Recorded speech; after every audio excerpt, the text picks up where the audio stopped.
গাড়ি গাড়ি ভিড়ে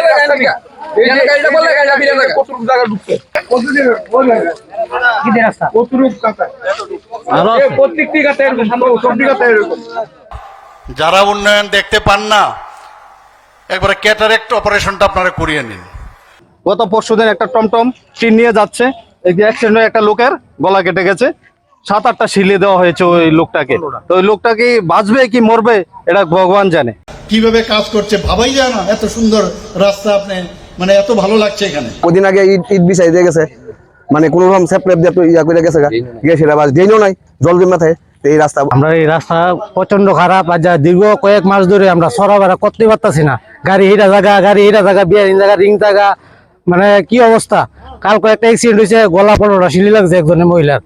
হ্যাঁ, এই রাস্তাটা কিভাবে চলবো আমি বল। টমটম অ্যাক্সিডেন্ট হয়েছে গুলবাজার টু মহেশখোলা। আচ্ছা, দীর্ঘ 4-5 মাস। স্কুলের স্টুডেন্ট যেতে পারছে না, অফিস স্টাফ যেতে পারছে না, গাড়ি ঘোড়া যেতে একটা রুগী নিয়ে যাওয়া যাচ্ছে না, একটা স্টুডেন্ট নিয়ে যাওয়া যাচ্ছে না, একটা অফিস স্টাফ নিয়ে অফিসে একটা ঠিক মতো যে অফিস ধরতে পারছে না। আর আমরা তো ওটু 2 দিন পর পর আমরা রিপেয়ারিং করতে হচ্ছে, মেনটেনেন্স বাড়ছে। আমরা কোথায় গিয়ে দাঁড়াবো? আমরা তো চলাফেরা করতে অসুবিধা, যাত্রী নিয়ে যেতে অসুবিধা, আমরা গাড়ি মেনটেনেন্স দিতে অসুবিধা, বিরাট সমস্যা। এই রাস্তার লিগে আমরা গাড়ির মেনটেনেন্স সব সমস্যা।